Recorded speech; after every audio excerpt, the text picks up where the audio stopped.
This episode of CanaGamers is brought to you by Squarespace.com, where you can build easy websites. Welcome to episode 19 of CanaGamers.com. If you want to visit our website. Which is a great website. Which is so good. Brought to you by Squarespace.com. Go get your website now. Easy to make websites. Oh, that's awesome. Super. So we're going to go right into it. Energy drink of the week. It's getting pretty redundant now. There it is. Rockstar, thank you. Sponsor us, please. We like you. We enjoy them. Punch. And yes, it might be a double taping, and we might be having the same drinks as last week, aside from your coffee thing. Possibly. But that's a whole new drink. So we're going to be fucking high. Yeah, hyper as you... It says only drink one of those. It makes me want to do absurd things like, you know, freeze a box of tampons and then shoot it. Or shoot them up your ass. Possibly. After I shoot them. Which you kind of said you were going to do. Yeah. It's weird. And I lived up to that this afternoon. It was good. Oh, but... it's good stuff. Anyway, today on the show we're going to talk about Rainbow Six Vegas 2. Good game. We're not there yet. Motorstorm Pacific Rift. Horrible game. And a whole bunch of news. Horrible. About the PSP Go. Really good. Oh, yeah. I'm just making this up. Alright, so Rainbow Six Vegas 2. Hopping right into that one. Wow. Hopping it. Like a bunny rabbit. Hopping a turtle. And there's none of that in this game. Nothing even remotely close. It's a fun game. You actually enjoyed it? I actually enjoyed it, and I'm not a big fan of first-person shooters. I'm a big fan of first-person shooters, and I enjoyed it. And you kicked my ass. I thought we were playing co-op. You still kicked my ass. With the in stats. terms of like gaining experience and leveling up your character. Yeah, well, that's because I've only really played first-person shooters like that. Yeah. Saw it develop. So we went into the game, and we were two guys on a team of 4. Yes. And the 2 other guys were controlled by computer players who didn't know what to do. They were pretty much. They were so AI. We had to give them commands at every point, like go up there, follow, because you know that's where we're going. Stop standing there and acting like an idiot. Yes. And I liked like just smacking them upside the head. Yeah, we did a lot of like destroying our own team and throwing grenades at each other. Like catch. We never really caught that, eh? No. It was more like fall and then explode, and then one of us would die. You had some sort of fetish going on with the C4. I'm sorry. Our guys. It was the detonated one, yeah. Yeah. I would just throw it at something, and while you guys are waiting to go into a place, I would just walk away and then go. Hostages do not like C4 at all. We learned that. No, don't throw C4 at hostages or grenades. Or shoot them in the head. No, even though some of them deserve it. Help me, help me! How much of that can you take? Oh, seriously.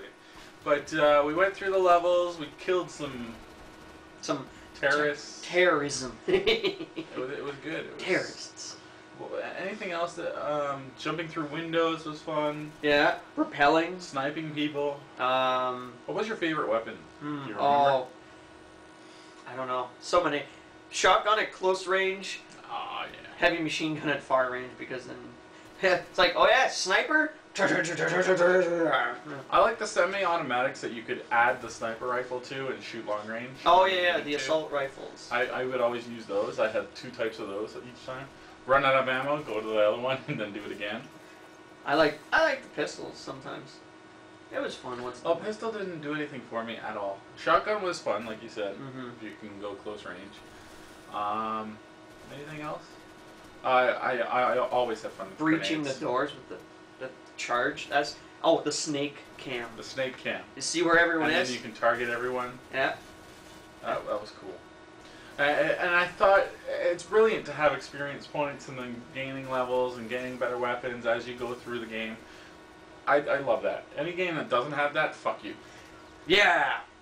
I hear Call of Duty has that. Yeah, World of War? Yeah. Yes, it does. So when World of War 2 comes out, I'll play with Mike on the game. And they're already accepting pre-orders for that game. Well, why wouldn't they? Crazy. But we'll play that in co-op. Yes. I'm not sure. I think Killzone might have co-op multiplayer. If it does, we're gonna rent that soon. Okay. Yeah. Okay. So out of 10. Out of 10. Well, I just want to mention, didn't you like it so much that you downloaded it or something? Yep. I got it on my computer and Yeah. still playing it. I beat it on easy, the campaign mode, and now I'm just doing terrorist hunt So to gain more experience. So you really enjoyed that game? I did. Out of 10? Out of 10, I give it maybe. I'll just give it a 9, because I did go to that. It's fun. I would probably give it an 8. 8. That's pretty good. Because I enjoyed it, and if it's a first-person shooter that I really enjoy, it's gonna get high marks. So we'll have to come to terms. Say 8.5 between two of us. If we were to come to terms on anything. Yeah, exactly. We don't. No. So go try out Rainbow Six Vegas 2. It's pretty cheap now. Oh yeah, it's like you 30, can 40 bucks, something like that. You can get Vegas 1 and Vegas 2 there for a low price at I think Ubisoft store. Really? For the PC. I'm not sure about the PlayStation Network, but Go to EB Games in Billings Bridge in Ottawa. yeah, we They have it for cheap. yes, we also know the manager. Oh, I don't know what you're talking I don't about. know. Anyway, another game that we played for the PS3, Motorstorm Pacific Rift. Woo! Woo! That was the sequel to Motorstorm. One of the first games on the PS3. Really? Makes me want to come and scratch my eye. You just have to scratch your eye. Yeah. Anyway, Motorstorm Pacific Rift. What can you say about it? Fun. It's kind of like Mario Party, but for racing. We didn't do the one-player game. No, but Not at all. we had a We decided to play it and see how it would be for just a fun game multiplayer. and just race around. And it was. Yeah, different vehicles, monster trucks, small Monster cars. trucks hard to control. Wow. Not for me, but for Okay, you guys. not as bad as the ATV. Not as, or the motorcycle. The motorcycle I enjoyed. Yeah. You could control that way better than the ATV. The But you ATV, you just went all over the fucking place. you can't go ramming people on either one of those. The great thing with this game is different cars have different tracks they can go along. Mm-hmm. Some can't go into one place, or let's say the monster truck can go down the river Yeah. really easily, and can bypass half the track pretty much doing that. But if you put the ATV in the water, you're pretty much sinking. fucked. You're going through it like you're at the mercy of that river. And that's pretty fun. Lava is in the game. Yeah, it was kind of hot. It kind of stopped you in your tracks. You're dead. Melted your car. Which was cool. Yeah. I wish, and this is the same problem with the original Motorstorm, when you crash, I want you to be allowed to watch the full crash. Yes. Like, let your car go flying and watch it. But usually, it does it more so in this game that you're allowed to see more of the crash. In the first game, hardly ever. In this one, it resets you after a certain length of time. Mm-hmm. Yeah. And then, and I like the reset button. So if you quickly want to get back into the game, Like, oh shit. yeah. There you go. I love the amount of cars. Yeah, Like- because variety is everything. Variety's huge. Like, we were surprised at how many different types of monster trucks there were. How many different types of buggies there were.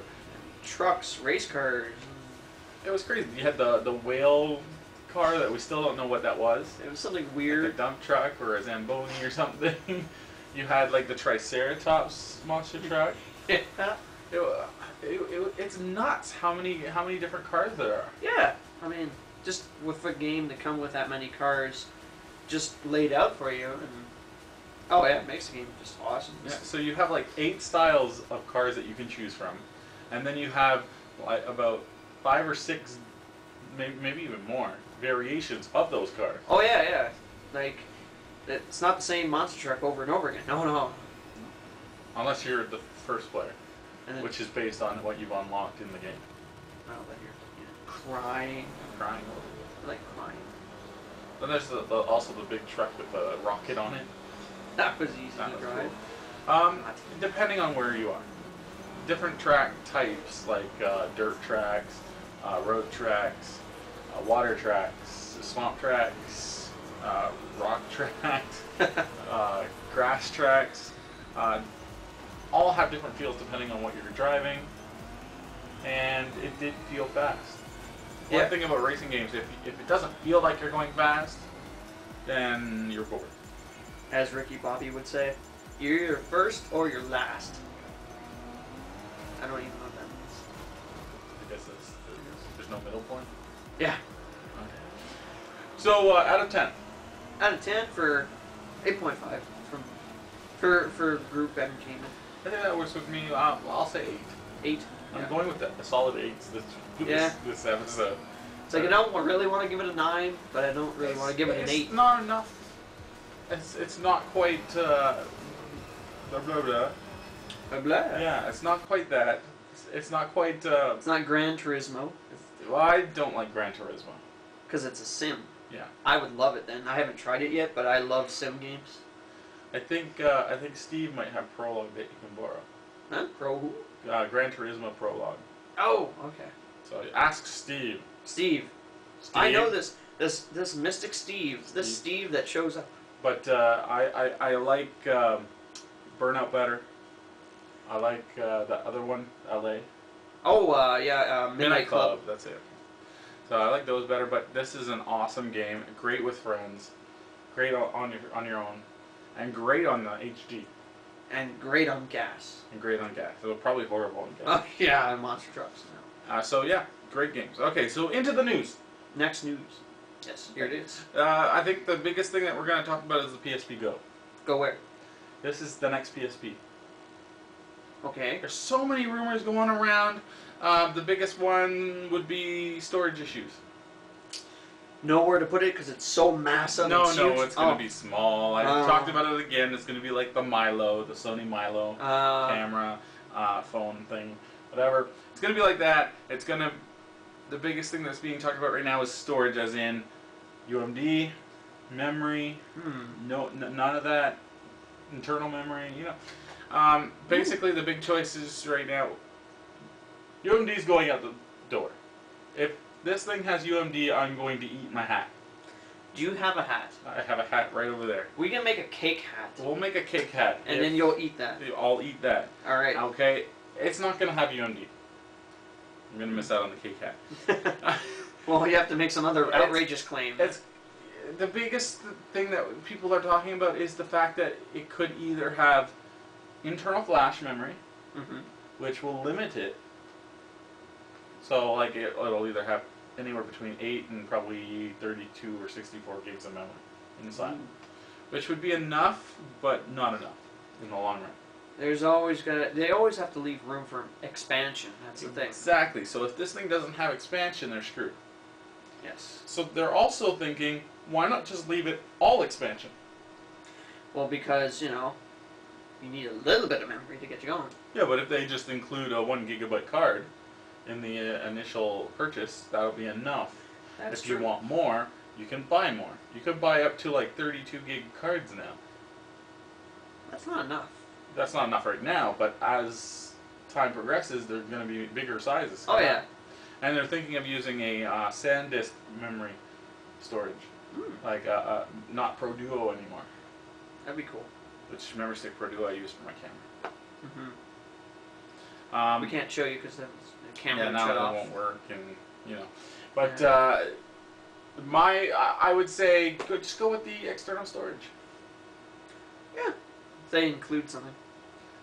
So that and the other piece of news that we have to cover: Duke Nukem Forever is never going to happen, or that's what it seems. You have some sources on this? Yeah, Duke Nukem's developer, 3D Realms, shut down. So They went bankrupt or something. They're gone. So when are they gonna release games? No, probably not. Ever. So soon. No. They said soon 3 years ago. Duke Nukem, please, someone take the license and go make it elsewhere. Bethesda. I personally, I am kind of outraged because they could have just. So are the people who had pre-orders on the game. I guess they're kind of upset about that. Well. It's everyone thought it wouldn't come out. Come on. I know. It's been how long? 10 years? 11 years? 20 years? Well, since Duke Nukem 3D. Who cares anymore, right? I still do. I still want to see a nice game come out of that. Yeah, I would like to see Duke Nukem come out if it was made right and it's done in the line of Duke Nukem 3D, but with updated graphics. Have someone who has a good first-person shooter gameplay engine do it. I say Ubisoft should grab this. Okay, Ubisoft, it's up to you. Uber. Or Bethesda. Bethesda's good. Bethesda. They made, I remember, my first Bethesda game was Terminator Future Shock. Yeah, because we love Terminator Future Shock. Well, have you ever seen it? Doesn't matter. That's it for CanaGamers this week. It was DOS. Do you remember DOS? Apogee games.